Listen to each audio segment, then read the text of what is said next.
And it is Tuesday, and it must be SEC football and beyond. In fact, it is SEC football and beyond. He is Neil McCready. I am Chris Landry. Always good to be with you. A couple of days a week, and we live up to the title. It's SEC football, but it's beyond. And certainly we talk a lot, those of you that are with us, and we certainly appreciate those of you that do join us twice a week. Talk a lot of college basketball during the tournament. I'm busy right now with a lot of draft preparation and a lot of meetings, and that's what we got going on at LandryFootball.com. So I know that will take apart a lot of our conversation, but we've got a few different things that are going on around the world of sports that affect the world of college football, the SEC, recruiting, the end of the dead period, right around the corner. Neil, good to be with you, my friend, and how are you? How was the weekend? Chris, was good. Had a great weekend. Weather was perfect starting on Saturday. Massive crowds in Oxford for Ole Miss and Arkansas. I heard about that, yes. So, okay. Massive crowds. It's upset some people. Some people are super worked up about the lack of social distancing and the lack of masks. And everyone's a lot of people are real upset. But, in a couple of weeks when nothing happens, I think we can all start to say, hey, maybe it's okay to go outside and live your life. And if you don't want to, you don't have to. You can stay home. No one is stopping you. Believe it or not, that's one of the great things about freedom. If you want to be scared and stay at home, that's cool. You can do that. That was good. Caroline had her prom on Saturday night, so that was good. It's just been a busy few days, but yeah, all's good. Good. Prom is. So I thought so it's prom time, huh? I thought prom was more fallish. No, they changed that. I remember, gosh, it's been so long now. I thought it was homecoming in the fall and prom in the spring, or no, sweetheart dance. I don't remember. Get me up to date. So prom is homecoming is in the fall. Fall, of course, it's got to be. Prom is in the spring. They didn't get to have prom last year because of the pandemic. So this was they had prom. They had a huge dinner party before the prom, and then at the prom they had to go in shifts because of the virus and stuff. And if you sense sarcasm in my voice, it's because it's there. They had to go in shifts. They had to wear masks. So in other words, they stayed at the prom for about 10 minutes. They got a picture or two taken and got out of there, and then they went to parties afterwards. The same group of kids, indoor parties, without social distancing and without masks, and they'll be fine. And in the same town where 13,000 people crammed into a baseball stadium 3 different times to watch Ole Miss and Arkansas over the weekend. So, but yeah, they had prom in the spring. So I was glad Caroline got to have a prom because she didn't get to have a junior prom. It's good for her. So yeah, they had a good time. Everybody looked pretty. It was beautiful weather, and it was very nice. Where I live, right across the street, as I'm looking at their house as I'm doing the show, there's this family, and the little girl was when I first got here, she was, I don't know, 2 or 3. She'd come over and and just cutting grass, something, just and she's now prominent, and well, we call it sweetheart dance. That's why I was confused. So we technically didn't have a prom. It was called sweetheart dance. So that would make sense. So it was like the last time they had was the homecoming of sweetheart. I looked and I'm like, my God, Jordan has grown up, and like it's landmarks like that make you realize how old you are getting. Because I can remember when, I don't know, 5th grade to 7th grade was like forever. Sure. And now it's like, man, it's been like, where did it go? So anyway, we're good for her. So real quick on baseball, says Mississippi, how much can Mississippi State hold? Because I know they do the whole, the little barbecue area and all that. Are they going to try to up Ole Miss's 13,000, or can they? Or I hope so. They haven't yet. They've resisted what they're allowed to do outside is 100%. They can. Yeah. can fill it up to capacity. They've got Ole Miss coming in this weekend. They've got their spring game in Starkville this weekend. They call it Super Bulldog weekend. That's this weekend. So Ole Miss comes in Friday, Saturday, Sunday for baseball. They have their spring game. I'm sure they have other things on campus. I hope they open it wide open. That's what they should do. That's what they can do. Ole Miss just did it, and I mean, we're 2 days removed, and so far, I think the death count from the weekend is like 7,000 so far. It's just not much, but we're good. I mean, no, I'm kidding. It's fine. And we live in a state in Mississippi, Chris, where there are more vaccines than there are arms to put them in. I have not gotten my vaccine yet. My brother called me. Well, this is over. I mean, I speak to him pretty regularly, but he got his second one a week ago. And I don't know if he struggled with it big time. He was ticked off. He is the Moderna. Okay. He said, David said, I gave myself the damn flu. He said, I just, and it's, he called me Saturday and he says he's still lethargic, and I don't know if it's in his mind or he just ticked off or whatever, but he sounds still kind of lethargic from the shot.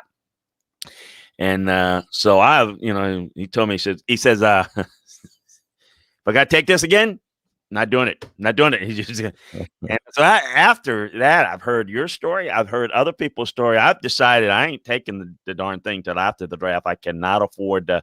I don't know what's going to happen, whatever. And I noticed that, looked at my calendar, got a doctor's appointment coming up soon after the draft. So I'm going to let him decide, let him tell me. I guess I'll get it because that's what you're supposed to do, and I will. I'm just not doing it. I'm 2 weeks now. Going to be 2 weeks Thursday. I just can't afford to have something happen, and I am dialed in. I had to go to a few pro days. I don't have to do that. The consulting meetings I do are virtual. Nobody's here. I'm not doing it. I can't afford to get knocked down half a day. And then plus, I don't know. One of them said that I may have to get it approved by my cardiologist. I got a mechanical aortic heart valve. I heard that some of it has clotting and all that. It's like, man, this may be a little bit more complex than I ever thought. So I'm going to have to run it up the flagpole of all the doctors and figure out what can I do, when can I do it, and how do I do it. But anyway, last thing on baseball. So anything to make of, I mean, it's baseball. It's college baseball, but it's baseball. Anything to make of Georgia going in and having some success against that Vanderbilt? Vanderbilt doesn't look like they're right for some reason with those two great pitchers. Well, it's three things. One, and you nailed one of them just then. It's baseball. And if you follow baseball, you know that bad teams beat good teams all the time. Two, it shows you that Vanderbilt's human. That while I still think they're the best team in the league because of those two pitchers, that they're human and you can beat them. And three, it shows you that, we talk about this a lot in football about, oh boy, it's a deep league. It's such a deep league. And sometimes it is, but oftentimes it's not. Oftentimes the bottom of the SEC is really bad. And in basketball, we tend to do it every year, and there are typically some bad teams at the bottom of the league. In baseball, there aren't that many bad teams. There's everybody in the league, Georgia included, has some pitching. Everybody in the league has some position guys who can play. So it's not a shocking deal. If they did it again this weekend, Vanderbilt would probably stick it to them. But no, not a giant surprise. Look, there's in this league this year, there's Vanderbilt in no particular order. Vanderbilt, Arkansas, Mississippi State, Ole Miss, Florida, South Carolina, maybe even Tennessee. People keep trying to write Tennessee off, but their numbers indicate that you should. Vandy goes to Knoxville this weekend, I believe. That's correct. So, we'll find out a little bit more about the Vols this weekend, but there are Chris, that's what, half the league? And you mentioned half the league, and that have a shot to be. You did not mention one team that is normally at the very top one or two in the list. Yeah, I didn't mention LSU. I keep waiting for LSU to get hot and to start to, scoff at all of us. And so do the folks back in Baton Rouge, by the way. Yeah, they still have time. They did take 2 out of 3 from Kentucky over the weekend. So I don't know who LSU has this weekend. I know they come here to Ole Miss in 2 weeks. I don't know who they have this weekend, but if they're going to make a run, they've got to start right now. But they lost their ace pitcher, so they've got some issues there. I don't know that they're as talented as LSU normally is, and the rest of the league is really good. It's a deep league. When half the league is like you said, when half of the league is a Sweet 16, if you will, meaning they could easily make a super regional. When half of the league is one of those teams, and we're not even talking about LSU, that tells you just how deep the league is in baseball this year. So we're 2 weeks away from the NFL draft. A reminder over at LandryFootball.com, have all the draft boards up, the position boards, the top overall boards, which is vertical boards or horizontal boards, all the scouting reports. You want the detailed scouting reports on all these players. Obviously, here in the last couple of weeks, a lot of what goes on right now in the league is it's everybody's in meetings now, and they've started about a week ago. And Neil, for our listeners, people ask me a bunch about how the meetings go, and at this stage, you have gotten to the point where you take a position a day. Sometimes it takes 2 days to get through a position.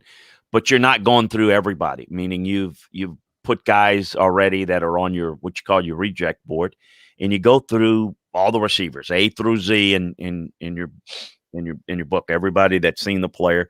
Then you look at film together and you stack them on the board. It is a little unique this year in that this past weekend was what we commonly call the recheck physicals, but this year it was the physicals, the official physicals. It's in Indianapolis, same place we hold the combine.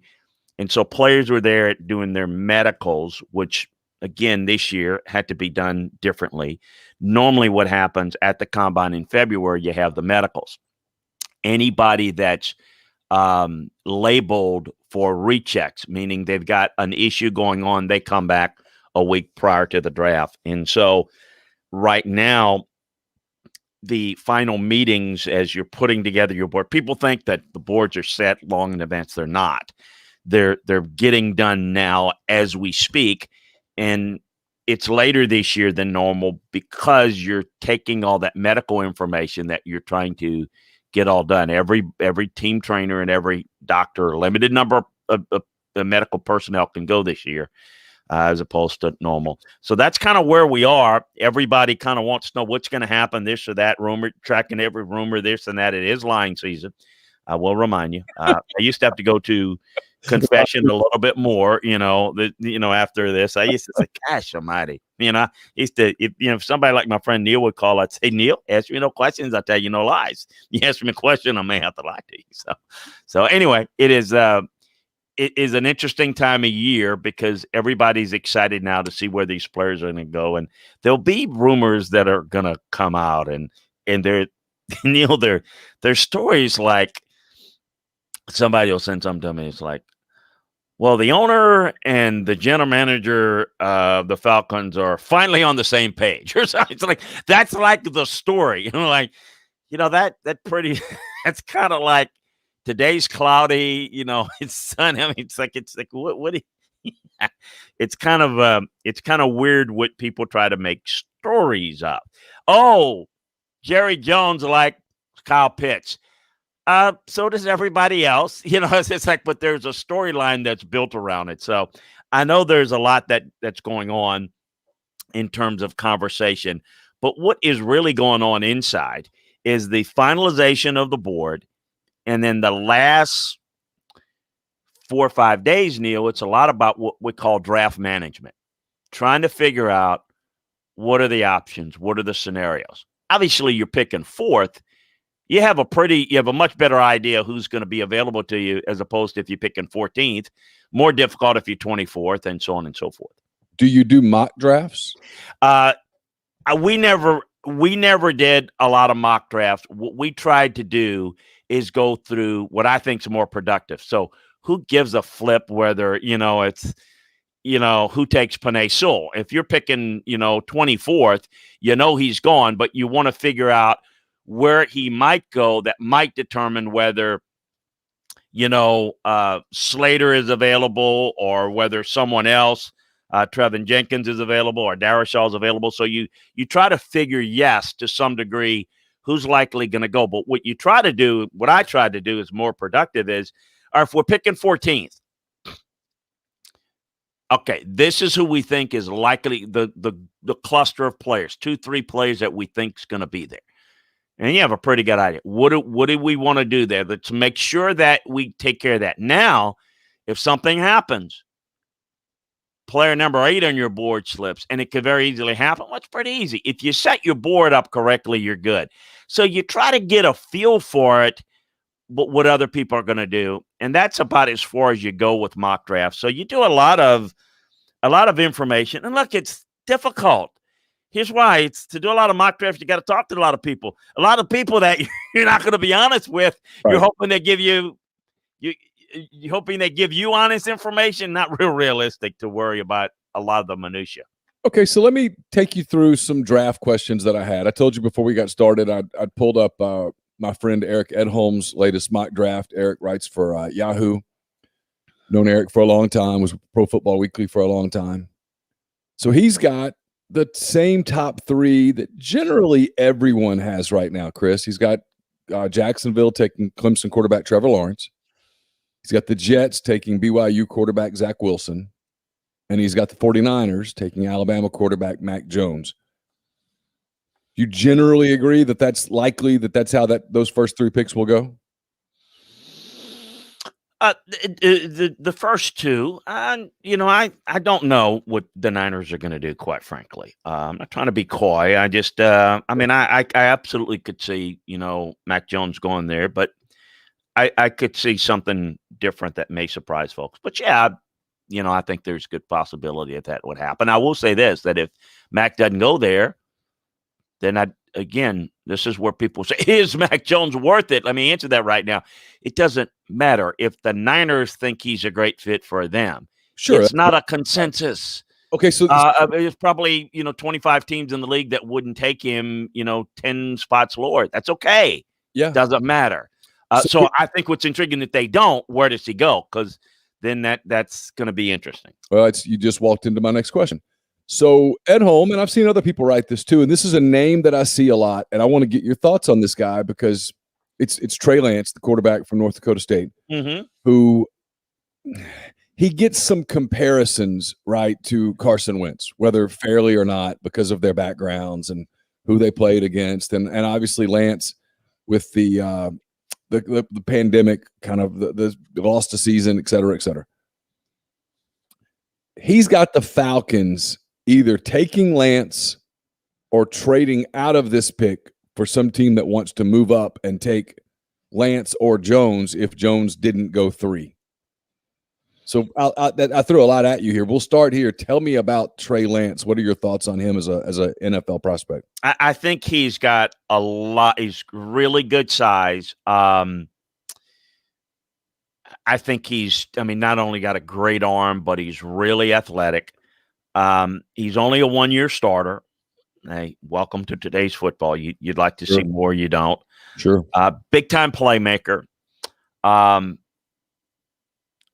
It probably bothers me as much as anybody in this draft that he didn't get this year, for all the reasons we talk. I just think this would have been something that it really could have helped him. Mm-hmm. He's going to have to adjust to the speed of the game. He's not like Carson, personality wise, neither is he like him physically. He's, he's more mobile and can do more things outside the pocket. I think he's got really good, chance. He's not like Carson. He's not like Easton Stick, who's the other guy that came out. It's with the Chargers that came out of the school. But he's a late bloomer. Kid's from Minnesota. But I think he's got some rare intangibles, and I think he's got a chance to develop. I think he's a little bit longer down the road because I think he has a longer, both to lack of playing time and from where he is. We're not talking Carson that played a whole bunch of games and all that. I think he's more of a project, but I think he's absolutely got the tangibles and intangibles to be the quality starter down the road. The issue is going to be in today's world is, can you get him on the field? You don't want to play him early. What is the right fit for him to be developed, yet have enough time to really make a determination on a second-year contract? Because I don't think he's first year. I don't think he can do much. I think very limited second year. I mean, you could put him in and let him go out and make some plays, but he's not as polished as, say, Josh Allen, who came out a couple of years ago from Wyoming. So let me interrupt here because Matt Ryan obviously is still in Atlanta. I think Matt Ryan's 36 years old. The end is approaching, but there's still some football left in him. When you look at Matt Ryan, how many more years, in your opinion, can he be a serviceable NFL starter to buy some time for whether it's Lance or whether it's Jones or whether it's the kid that all the local fans want, which is Justin Fields? Yeah, I mean, to me, Matt Ryan is a good quarterback. And I think he's got a few years left. I mean, I think he's got 5 years, I think he's got 6 years if he wants to. I don't think that's an issue with him. I don't know what's in his mind, how long he wants to play. That's always a factor. I don't think the Falcons are going to take a quarterback here. I don't. I think that they're going to trade down. I think they're going to stay there and take Penei Sewell. Now, I do think the quarterback talk is a smokescreen to get people to maybe want to come up for a quarterback. Okay. I think if they, there's a lot of maybe local talk about, oh, Justin Fields there, do you pass him, yada yada yada, and I don't know that's where they want to go. Look, I mean, I know they've had the conversation about Matt Ryan and, the future. And I think that is something people say, oh, but they've talked about. Of course they talk about. It's their job. You got to talk about everything. I think, and I don't know, I think that in the end, they'll probably stay there and take Penei Sewell. But I do think a trade's possibility. I guess them taking a quarterback's a possibility. Look, it could be Trey Lance. Wouldn't it be something if they took a quarterback there and it wasn't Justin Fields? All right, so they've got Kyle Pitts going 5. This is Eric at home with Yahoo. I'm just using him as a reference to kind of, for me, to help have a somewhat educated draft conversation with someone who's incredibly educated on the draft. And Chris, got Pitts going 5 to Cincinnati. I watched Pitts a lot this year at Florida. To me, please feel free to tell me I'm crazy. I can handle it. He looks like a prototypical modern-day NFL receiver. He's fast. He's big. He's got those big hands. He runs good routes. He's explosive. He's good after the catch. I'm surprised that, frankly, and I know it speaks to the value of the quarterback position, that here's this guy at 5, and you're Cincinnati, and this is where it's interesting. If you're Cincinnati, they've got offensive line needs. Got a quarterback in Burrow that just got hurt, coming back, that is their franchise player. Let's just say, Chris, that for some chance, Penei Sewell's there at 5, as is Kyle Pitts, just for the sake of this hypothetical. If you're Cincy, do you go with that generational left tackle, or do you take the wide receiver that could be Joe Burrow's favorite target for a long time? If it's me, I'm taking Penei Sewell. I think it's tougher to find that elite left tackle. Cincinnati, I think, is going to take Jamar Chase. I think you can't be this way, in my opinion. I think they're a little gun shy. They took a couple of tackles early. None of those guys are Penei Sewell, though. And it hadn't quite worked out. I think they're a little gun shy on that. Really gun shy on that. And I think you got to be careful with that. Here's the thing. Yes, they want to work a vertical game and they'd like a guy like Chase. My theory always in the draft room is we're not having a vertical game.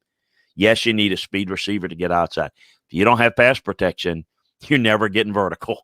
Okay. You just, the quarterback's going to be horizontal. So you better, that's what I would do. I would take Sewell if he's there. If he's not there, I would not take the next best tackle, who I like but I don't love. I would take Pitts or Chase. I think Pitts is – I don't know how much folks out there have watched Darren Waller of the Raiders. That's who Pitts is. Darren Waller is, you're talking about the elite tight ends. You see Kelsey a bunch.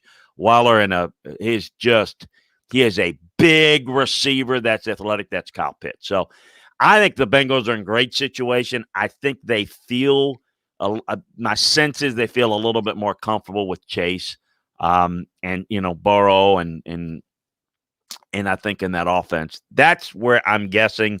But we'll see. I do love Sewell for them. I love Sewell for any of those teams. I think he's a tough guy to find. I think he's the second best player in the draft. In fact, he's got the same grade for me as Trevor Lawrence. Is how much? Oh, wow. That's how much I think. I think this guy bends better naturally, athletically than anybody since Jonathan Ogden. He's naturally gifted. Now, he's not as advanced and all that. But what you talking about, a guy you plug and play, and he's great. Now, look, they've got people have asked me about Atlanta. What do? You got Jake Matthews. You forget this guy is better than any guy they have. Jake Matthews is really good. You can play Sewell at guard, which is a good way to get him acclimated. I think playing at guard really helps you. It gives you a little help, but learn the calls and protections a little bit better. It's really good. It's like learning the any linebacker position from the Mike position and then going outside.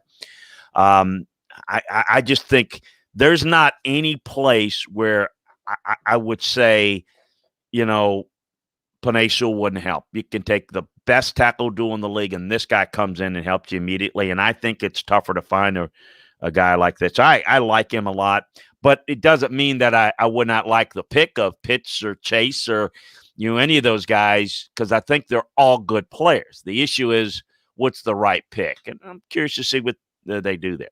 All right, so he generally agrees with you about top 7 players. He's got Chase going 6. He's got Sewell going 7. He's got Patrick Surtain going 8th to Carolina, which is higher than I've seen Surtain on a lot of mocks, I should say. What do you think about him? He's a terrific corner at Alabama. Yeah, they may go offense here. This may be where the second tackle will go. Don't know. I don't obviously with the. I don't agree that folks they still might. I will say this. This will be interesting, and I throw this out there. Don't think they're going to do it, but Justin Fields is still on the board at 8, and you just get Darnold. That's interesting. My next question. I don't know, or I don't know. I don't know. For example, if they got Lance or Fields that high, if they would do that, or how much of that would be a discussion in their room. But I think they went all defense last year. I think value that's where Surtain and those guys look. I mean, I think there are 4 guys that are in the high first round grade area. So everybody else, we just discussed them, and we hadn't discussed Lawrence, but he's there. Pitts, Chase, and Sewell. The rest of the guys, player 5 to 24 on my board, they're all with the same grade. So how do I have them stacked? Well, that's interesting. So you can go in a number of different directions. And I think that Surtain's really good. I think Farley from Virginia Tech is really good. Medically, supposedly, the medical came out pretty good. We'll see what the team doctors think, because that sometimes is a differing medical opinions. But no, I think there are a number of directions they could go, and I think getting more playmakers and protection may make some sense. So I would say Surtain. I would say certainly where you're looking at the next group of tackles, maybe Slater. All that would be a possibility. Certainly, they would jump all over Sewell. If we just somehow talked about everybody passing on these guys, let's just say that the Falcons trade with somebody. Who would that be? Somebody moves up for the quarterback since he takes Chase. The Dolphins take Pitts, let's say. Detroit goes somewhere else. He is not out of the possibility that Sewell could be on the board at 8, and I think they would run the court up in Carolina if that were the case.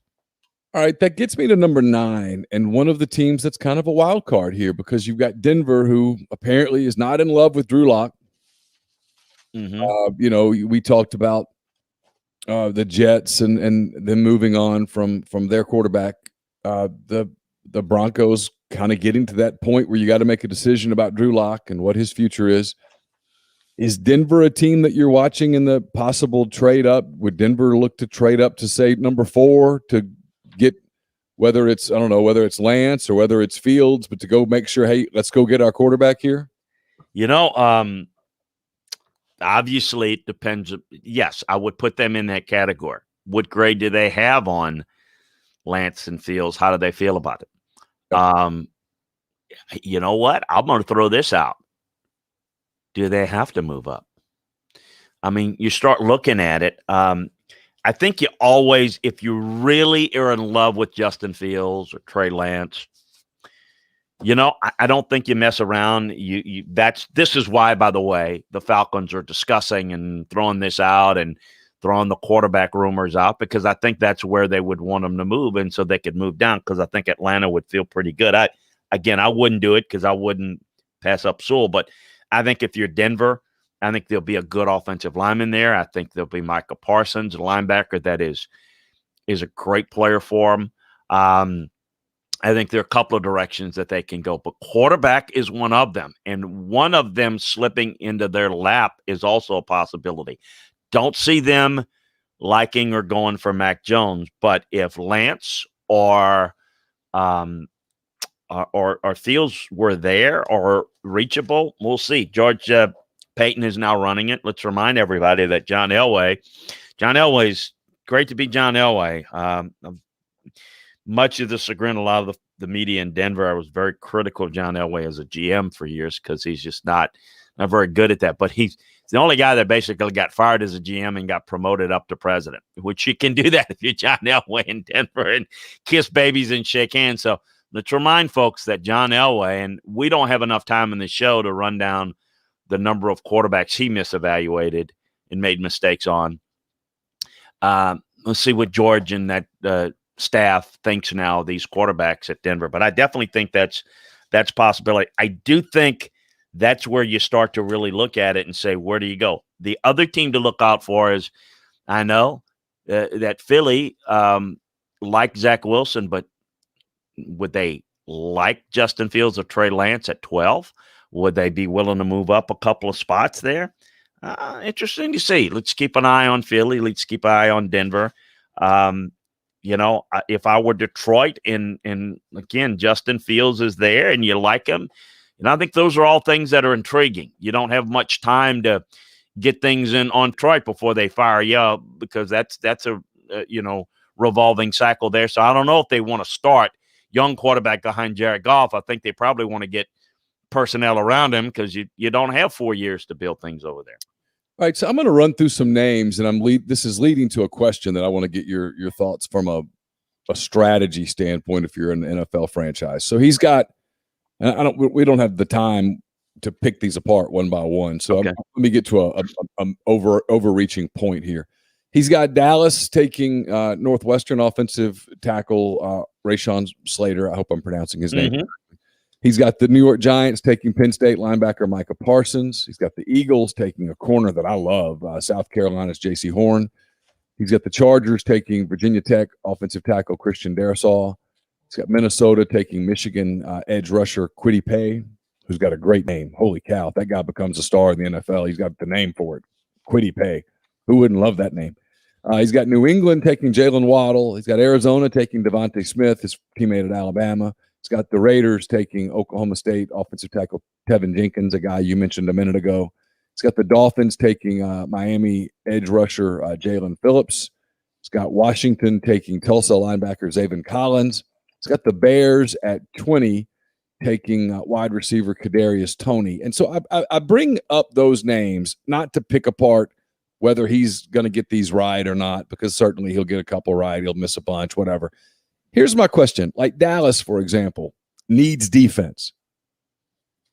At 10, though, if you have a tackle that you like, do you take best available? At 20, the Bears, they need a tackle. The Bears need a quarterback, but you can't force it. So at 20, do you go, hey, the best player on our board is, and let's just use his name because it's right here in front of me. The best player on our board right here is Kadarius Toney. We're going to take him. We're going to figure it out. Once you're out of that top echelon of teams, are you drafting by need or are you drafting best available? Everybody does it differently, and some people jump for need. Here's the rule of thumb I always preach. So you always say build your board regardless of need, right? Okay, so the answer to your question is you take the player as long as they're in the same grade plateau. So okay, if you're Dallas and you got a player with a 6.9 grade and he's the only one left, you don't pass him up. But if you've got, like I said, there are 4 players with, 2 players with 7.0 grades, 2 players with 6.9 grades. Then I've got 20 with 6.5 grades. Well, any of those 20 are fair game. So Phil, if you see them the way I see them, which they don't, but I'm going to use that as the barometer here. So take any one of those guys. You can go for need. You can also look at if you got multiple needs. Where's their better depth? That's why you have a board. Look, second and third round, there's good value at linebacker. There's good value at tackle. There's less value here at defensive end. You watch and see there's not great value at the top of the first round for pass rushers. But mid first round, you're going to start to see them go. So you might say, don't like the depth. So you might say, I'm going to go with the pass rusher here, get my tackle there, because your board dictates it to you that you can get multiple guys, multiple help at multiple positions. So your board helps you determine that. But the answer is, if you got 5 players with the same grade, you may stack them in a certain order, but it doesn't mean you got to take them in that order because you've given them the same grade. That helps you determine what you would do in certain scenarios, but you also have to look at that position later in the draft and where you can maximize value throughout the entire draft. And I think that's what you do. So in Dallas's case, yeah, they need defensive help. And you get this a lot. Oh, my Bears need this. My Panthers need, my Bengals need that. Yes, you need that. That doesn't make the player any better because, Neil, most people, God bless them, I love them, they're like in the fantasy list, they see these names, but they don't know the players. They think, well, take the next best, fill in the blank at my team's biggest need. No. What if the player's not worthy of it and you're leaving a much better player on the board? The point is you don't get better that way. You're putting a body at a position of need.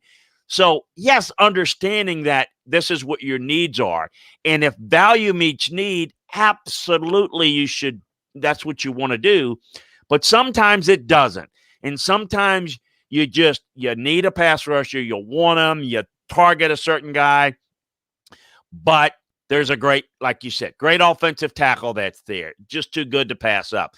Well, sure. So the thought is for Dallas fans, all right, because got even a question there, because, well, Jerry Jones loves Coppin. Well, of course he does. He's a splash player. He's a great player. There are 32 teams. There are 32 teams that love Pitts. Doesn't mean he can get them. They're not going to be able to move up and get them. It's going to be too costly for a team that needs good players. Now, that's a team that can get great value at a spot of need, and it's probably a corner. It's Surtain. It's Farley. I mean, it's Horn. It's one of those guys probably, because I think there's better value there than, say, an edge rusher, and that makes sense. You're getting value with quality, value with a need. All right. So some of the other names he's got on his board, just tell me whether just going to read the names to you. Tell me who strikes you. He's got Indianapolis at 21, taking Southern Cal offensive lineman Elijah Vera Tucker. Second best offensive lineman maybe in this entire draft, maybe. A lot of Ole Miss fans, a lot of Ole Miss fans will be interested here. A name that has locally, we're hearing some rumblings that he's really moving up boards, and apparently Eric Edholm's hearing the same. He has Tennessee at 22, taking Ole Miss wide receiver Elijah Moore. Go ahead real quick on that one. As I said earlier, you're going to see the receivers Chase go pretty early. Then you're going to see Smith and Waddle. And folks, that's the top. So the answer to where Moore and Tony are going to go will depend upon where the other 3 go. The earlier the top 3 go, the earlier Tony and Moore will go. And if you do the numbers, they're not 32 first-round grades. Right. both of those guys, in my opinion, are high second round value. They're going in the first round. I can tell you that they're going to go in the first round, and how high they go in the first round will depend upon when Smith and Waddle go off the board after Chase. Boy, the Elijah Moore story, and I'm just sitting here as you're talking, as you're saying, and I can't help for my mind to think this. The Elijah Moore story is a remarkable story. Here's a guy who his unsportsmanlike conduct penalty at the very end of the, what was that, 19 Egg Bowl? Yeah. Was the final straw for Matt Luke. It leads to a coaching change that leads to Ole Miss hiring Lane Kiffin, which leads to Ole Miss completely changing the offense that they ran, running an offense that absolutely 1 gazillion %, give Lane Kiffin a ton of credit, 1 gazillion % maximized the talent skill set of Elijah Moore. And then Elijah Moore, to his credit, does the work. And in a 9-game season, just I mean, had a fantastic year. I mean, if Devontae Smith doesn't have a historic year, Elijah Moore wins the Biletnikoff. It's a remarkable story. Here's this guy. What is this, like? I don't know. I don't have the math. 19, 20 months later, after doing the fire hydrant thing in the end zone that draws the flag that leads to total chaos and ridicule, this guy's going in the first round of the NFL draft. It is, Chris, it's a crazy story. It's one of those stories that I think if you wrote it and sent it to Hollywood, they would go, nah, man, this is one of those cheesy sports stories that this won't work at the box office. He'll be one happy pup. Coming soon. That is the three guys, he, Tony, and Terrence Marshall of LSU will be guys to watch out for as candidates to go first round with high second round value because of what we just mentioned. And I do like Moore really well. And it really depends. I think he's so that's kind of the range. Again, with 20 seconds, again, start figuring the numbers. That's why we always plug here. Go to Landry Football, see the board, see where the cutoffs are. You start to see, good value. Makes sense. I see why he could go there. Yeah. 23, he's got the Jets using their pick from Seattle with Notre Dame defensive player Jeremiah Owusu-Koramoah. Yes, really good player. Absolutely. At Pittsburgh, taking Alabama offensive lineman Landon Dickerson, who could play center or guard. Mm-hmm. At the Jags at 25, the pick they got from the Rams, going with Alabama defensive tackle Christian Barmore. People want to know why Alabama's so good. Notice that we're at 25 here. Whether Eric is right or wrong, he's got Alabama going with, 6 first-round picks. It's remarkable. Yes. Cleveland, he's got them taking Northwestern cornerback Greg Newsome II. Got Baltimore going with Georgia edge rusher Azeez Ojulari. Mm-hmm. All right. Here's one. We got a lot of Saints fans in the building. We haven't talked about the Saints much. Drew Brees is retired. Mm-hmm. Taysom Hill is there, but the jury's out on whether he's a quarterback. Jameis Winston still on the Saints roster. He's likely their quarterback next season, but I don't know that anybody's willing to just push all the chips in and go, yep, Chris, I got it. No question. Jameis Winston's taking the Saints back to the promised land. I don't know that anybody's ready to make that gamble just today. Mm-mm. He's got the Saints at 28 taking Stanford quarterback Davis Mills. That feels like a real reach. Yeah, and they're not doing that. What do you think the Saints do into the first round? And at some point, how do you see the Saints addressing quarterback? Do they try to address it at all in this draft? Yeah, so Davis Mills is a chance to make guy, okay? And that is a third-round value. That's going to go second round because, so he's a backup quarterback, can be at the highest level he could be, maybe to the level of a Kirk Cousins, maybe slightly below. He's not someone, and I don't think Sean's going to do. Now, Sean will tend to fall in love with the guy, but he understands value, and you're talking about leaving buku players that are better on the board. I mean, you're talking 2 rounds of players that are better. Plus, they're not doing that. They've got too many needs. Sean has got a lot of belief in what he can do with Jameis.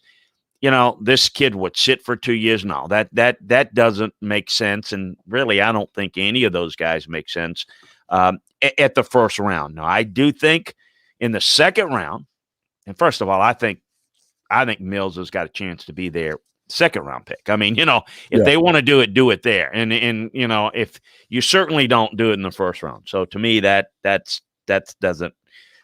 doesn't make sense for them to do that. But I do think, look, it's not, they're going to take a quarterback. Don't know. I guarantee you, knowing Sean, there's one or two guys that he likes. Can they get him? Is it the right spot to get him? Like I can tell you, there are teams I just not arguing, but boy, I just vehemently disagreed with team that do some stuff yesterday that they think Kellen Mond's a top 50 player in this draft. I do not like Kellen Mond. I see him, even lower than Mills personally. I don't like, and I could be wrong. That's how I see it. But that's what makes the draft fun, though, right? Is after you get past a certain number, people, smart football people, disagree. And it makes for interesting conversations. Yeah, and then there's the Kyle Trask factor. Now he's going to be the interesting quarterback because to me he's a late second round value. Does he go very late round one? If somebody likes him because you get the extra year, and again it's a reach, but a better team that maybe, really likes him, that may make some sense. So we'll see. But I think Kyle Trask is the sixth quarterback off the board, where that's going to be interesting. Because I think we'll see 5 go in the first round. And I do think that, for the record, I think Mac Jones is a high second round value, but 6'4" grade, clearly going in the first round because, look, there are different ways you can couch it, Neil. I mean, some people say panic. Some people, and I don't know that I've got. Look, the importance of the position, and if you don't have one, you're desperate. You're desperate for a quarterback, so you overdraft them, and the risk is less than it ever has been, Neil. Because yes, you can mess up a pick, but it's not like paying Sam Bradford $50 million. And it's a total bust, and you don't pay them that much on a rookie contract. So give it a shot. Overdraft them by half a round, a full round. If you don't have one, you're going to have to get one and keep trying. Keep putting your lure in the water and trying to catch something. It's kind of the philosophy that more and more as I'm doing this with teams, this is the new philosophy in the league. And I do believe, Neil, I've always believed this. And it has to be the right guy. I always went into every draft trying to draft a quarterback at some point. I just think if you hit on one, it's like real estate. You don't have to live in all those houses. They're rental property. They've got great resale value. You can turn around if you got something, you got a chance to kind of prove. Now, it'll be less and less of an issue. Less and less of ability to prove it if we continue to cut down preseason games because less time for them guys to kind of show up. But, I think the quarterback is always the thing that drives the top of the draft and the storyline of the drafts. And I think, while it is, I think there's some players that can play. There's some players with some potential. But I think there's some guys that I don't know. I am a little bit intrigued by Jamie Newman late, and I don't think you're going to have to overdraft him. I think Shane Buechele is somebody that later that I don't think is going to be overdrafted. I think is a possibility that has some interest. I do like a little bit the kid from Tulsa, Zach Smith. So, in terms of being quality backups that in time may be able to develop into some guys. Just rounding out his first round, since we've talked about it for the lion's share of the show, he's got Green Bay going Virginia Tech cornerback Caleb Farley. Boy, that would be great value if he slipped that far, but they've taken so many corners. Go ahead. He's got Buffalo at 30 going with Penn State edge rusher Jason Owe. Yes, Owa. Really good. At Kansas City at 31 going with LSU wide receiver Terrence Marshall Jr. And then at 32, a guy that I love, and I know nobody takes running back super high, and I get it, I understand, but boy, I love Najee Harris. Love him. And if he goes 32 to Tampa Bay. Tampa Bay has to be absolutely giddy at that point. He signed Giovanni Bernard yesterday. Yeah, I don't know, but that'd be interesting. Couple of things I don't think you mentioned. The two Miami kids, Jalen Phillips and Greg Rousseau, are definitely gone. You didn't mention on that list, but they're definitely gone in this round there. Do like Zaven Collins. I don't know how many people know the kid from Tulsa. What a great player he is. Yeah, so those are some intriguing guys. Yeah. All right, I got a question for you. We don't have a ton of time left, but we can tease this. ESPN FPI preseason top 10. I don't even know what FPI means, if I'm totally honest. Their preseason top 10 for college football in 2021. I'm just going to read them to you. Get to the bottom. Tell me what sticks out, because one sticks out to me like, whoa. All right, here we go. Number 1, Alabama. No shock there. Number 2, Oklahoma. Number 3, Clemson. Number 4, Iowa State. Number 5, Ohio State. Number 6, Texas A&M. Number 7, Georgia. Number 8, Mississippi State. Number 9, Oklahoma State. And number 10, Penn State. Alabama, Oklahoma, Clemson, Iowa State, Ohio State, Texas, Georgia 7, Mississippi State 8, Oklahoma State, Penn State 9 and 10. Chris, am I missing something here? Because I think Mississippi State can be the 8th best in the SEC. That doesn't make a whole lot of sense. Iowa State's really good. They're going to be the sheep pick of, I will pick out, because they could be like the sheep pick in, the Big 12. A lot of people coming back. Still Oklahoma. It's still going to be Oklahoma in the Big 12, but Iowa State's really good. By the way, let me interrupt real quick because I answered my own question. FPI, and I should have known this. I'm an idiot. Football Power Index or something? Power Index. I just am guessing there, FPI. Anyway, sorry to interrupt. Yeah, no. I don't know that we're going to have that many Big 12 teams. Oklahoma, well, that's right. They had Oklahoma too. So, yeah, I would say Oklahoma State be pretty good. I don't know. They're not top 10 good. Neither is Penn State. But, I think Georgia's probably a little low to start. Probably they're reacting to the receivers and all the injuries there. If that keeps going, Georgia's kind of digging themselves a hole. I mean, nothing to do with them, but just just some talk. Yeah, no, I don't know. I don't know where they're getting the Mississippi State stuff, and that, I think they'll be better. Year 2 quarterback having a better understanding, but no, I don't. Mississippi State. I don't know where that is. I don't know what. I'm kind of stumped there. I just keep thinking somebody. Yeah, I don't know. Somebody typed something wrong. Yeah, they were good on defense last year. They weren't great. They were good. Offensively, they were fine against certain teams. You were very quick to correctly diagnose Mississippi State very early because they lit up LSU, and you're like, hey, slow down. And you were right.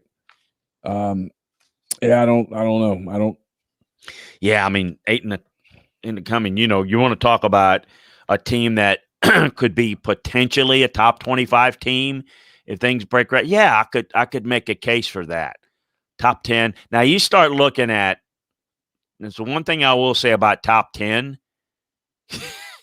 It drops off pretty quick, but man, you don't put there's a chasm of difference between, say, Georgia and Mississippi State, or A&M and Mississippi State, or Yeah. I think there's a lot of other teams that are far more impressive. And I'm going to, and when I put the draft to bed, really, because I've done a lot of work with rosters, and that's what we're going to do, obviously. Landry Football May and June, and yeah, we're going to dig into preview and dig into that. But I can tell you this: I don't. If Mississippi State's a top 10 team in the country, I'm not seeing it. I'm not sure I'm going to see it at all. I'm not sure I'm going to see it in the fall either. One of the things I'm kind of looking forward to doing in the summer is taking a deep dive into South Carolina, a deep dive into Vanderbilt, a deep dive into Tennessee, Arkansas, whatever. It'll help me as a journalist to kind of get to know these teams a little bit better, so that when I talk about them over the course of the year, I'm a little more educated. But I'm like you right now. I'm drawing a blank. Like, how do you get there? I get Alabama, obviously, and Oklahoma and Clemson. I get it. Iowa State seems a little high, but Matt Campbell's done such a good job there, and they've become a very consistent program. I'm not going to question that. Ohio State's obvious. I have some questions about Texas A&M being that high. I do think Texas A&M's really good. I think Jimbo's building a power there. I don't know. I'm with you. I think they have Georgia too low and A&M too high. I just don't see Mississippi State there. I'm not. Well, let's look real quick. I know. Let's real quick here. I was going to get to the last one though, Chris. Yeah, there's another one that it doesn't stick out if you're just taking a fast glance, because Penn State's a big power, right? But I watched Penn State a bunch last year, Chris, and they weren't very good. No, and look, I mean, I think that there's a lot of questions about a number of teams in the Big Ten behind Ohio State, and maybe just throwing something against the wall in the SEC. Teams that would be worthy of at least discussing. Certainly ahead of Mississippi State would be Florida. I think Kentucky will rebound and have a decent year. LSU certainly is better than Mississippi State, and I know they get beat by Mississippi State, but I mean, I think that. How about the ACC? I'd talk about Ole Miss before I'd talk about Mississippi. Yeah. What I mean, North Carolina, Miami certainly are deserving of being mentioned, at least with some of those guys in the bottom. I think they've got the Big 12. They didn't, certainly Oregon is better, I mean, than some of that. So no, I think that. Scoring some points, putting some yards together. Listen, I hope for the folks in Starkville that they have a really good year. I just don't know where the eighth. Like I said, if I sat there right now, and this is going to be different when I go and look at it. 1, 2, 3, 4, 5, 6. I would have to put Mississippi State 7th in the SEC, as opposed to 8th in the country. Yeah, that's I don't get that. It's certainly not a personnel standpoint. Before we wrap up, I want to tell you this show has been brought to you by Blue Sky. They believe in being fast, fresh, and friendly. Through the thoughtful layout and cleanliness of their stores, Blue Sky hopes to provide customers with a fast and easy buying experience. From services to products, Blue Sky plans to keep things fresh. They always provide the freshest flavors of the brand name products and the best services available. They even bring in some of the newest products on the market to their stores to provide an even better customer experience. They want to show their customers that they care about them and their shopping experience, and they'll always strive to improve their efforts to accomplish exactly that. So check out Blue Sky today at any one of their 48 store locations across the Southeast. And we're brought to you by Alpha Specialties, located at 1670 Highway 80 in Pearl, Mississippi. Alpha is your trailer-specific professional. If you want to haul it, they can call it. Alpha's the premium trailer dealership in Mississippi. They've got Load Trail. It's the premium brand trailer, the highest quality utility equipment dump and gooseneck trailers being built today. Fully primed and powder-coated Load Trail trailers come with an industry-leading 3-year warranty and 2 years of roadside assistance. They also have Hallmark cargo trailers, one of the most quality cargo trailers on the market, perfect for hauling goods to markets and shows, ATVs to deer camps, hauling race cars, and more. Alpha can make third parties. They can work with third parties to make game day trailers and concession trailers built specifically for your needs as well. So, high school concessions, that kind of thing. Get in touch with the people at Alpha. They have spare tires and wheels starting at just $100, a full selection of trailer parts and accessories. They do all types of truck accessories, and listeners can get 10% off a yearly trailer service and inspection at Alpha's full-service shop. 601-932-9798, or check them out at alphaofms.com. Anything else, Chris? No, I think we're good. Obviously, Friday we'll talk whatever comes up, we'll take your questions in the chat room, and certainly a lot more draft stuff. For the latest in draft information, news and notes, college football angle, recruiting, a lot of recruiting information in our college notebooks, but be heavy on the draft. Check out LandryFootball.com, will you? Join us there. Scouting reports on all the players, the draft reports, and certainly we'll take you inside the draft room of each of the 32 teams and be bringing that out to you. So we're really busy this time of year, and we kind of give it to you in the way and make you kind of as if you're in the draft room with them. All right, we'll wrap it up there. Thanks to everybody for being a part of the show. And we'll be back with you, as Chris mentioned, on Friday at 9. Until then, for Chris Landry, I'm Neil McCready. That does it for this edition of SEC Football and Beyond. Have a great week. Talk to you on Friday.